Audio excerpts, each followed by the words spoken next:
రోహిత్ శర్మ విధ్వంసానికి కేరాఫ్. ప్రత్యర్థి ఎవరైనా తనదైన రీతిలో ఎదురుదాడి చేయగల హిట్ మ్యాన్, కోట్ల మంది అభిమానుల అండ ఉన్న స్టార్ ప్లేయర్. ఇవన్నీ నిన్న మొన్నటి వరకు రోహిత్ శర్మకు ఉన్న ట్యాగ్స్. కానీ గత ఏడాదిగా ఈ లెక్క తప్పింది. రోహిత్ ఆటలో తడబడుతున్నాడు. ఎంతలా అంటే పరుగుల సంగతి పక్కన పెడితే కనీసం అవుట్ కాకుండా 4 ఓవర్లు ఆడటం కూడా అతనికి చేత కావడం లేదు.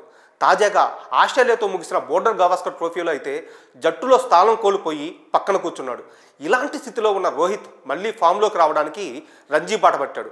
గత 10 ఏళ్లలో హిట్ మ్యాన్ ఒక్క రంజీ మ్యాచ్ కూడా ఆడింది లేదు. ఈ క్రమంలో 10 ఏళ్ల తర్వాత రంజీ ట్రోఫీలో అడుగుపెట్టాడు రోహిత్. ముంబై తరపున బరిలోకి దిగాడు. అయితే ఇక్కడ కూడా తన పేలవ ఫామ్ రోహిత్ను వెంటాడుతూ వస్తుంది. రోహిత్ గురువారం జమ్మూ కాశ్మీర్తో ప్రారంభమైన మ్యాచ్లో 19 బంతులు ఎదుర్కొని కేవలం 3 పరుగులు మాత్రమే చేసి పెవిలియన్కు చేరుకున్నాడు. ఈ మ్యాచ్లో రోహిత్ శర్మ ఓపెనర్గా వచ్చాడు. 31 ఏళ్ల ఉమర్ నజీర్ మీర్ బౌలింగ్లో అవుట్ అయ్యాడు. అతడి స్ట్రైక్ రేట్ కేవలం 17 మాత్రమే కావడం గమనార్హం. అతడి కంటే ముందు యశస్వి జైస్వాల్ 8 బంతుల్లో 4 పరుగులు మాత్రమే చేసి పెవిలియన్కు చేరుకున్నాడు. అజింక్య రహానే సారథ్యంలోని ముంబై బరిలోకి దిగింది.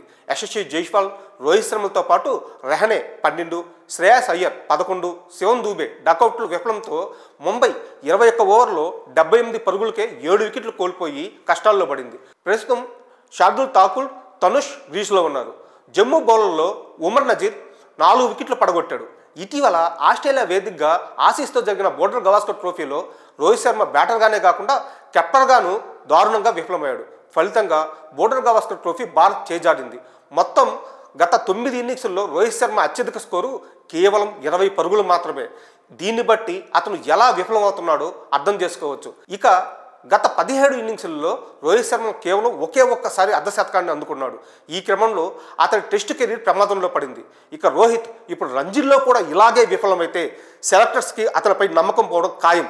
ఇదే జరిగితే ఈ సుదీర్ఘ ఫార్మెట్లో రోహిత్ను ఇక మనం చూడడం కష్టమే అని చెప్పుకోవచ్చు. కనీసం మిగిలిన మ్యాచ్ల్లో అయినా రోహిత్ శర్మ ఫామ్లోకి వచ్చి తన సత్తా చాటాలని కోరుకుందాం.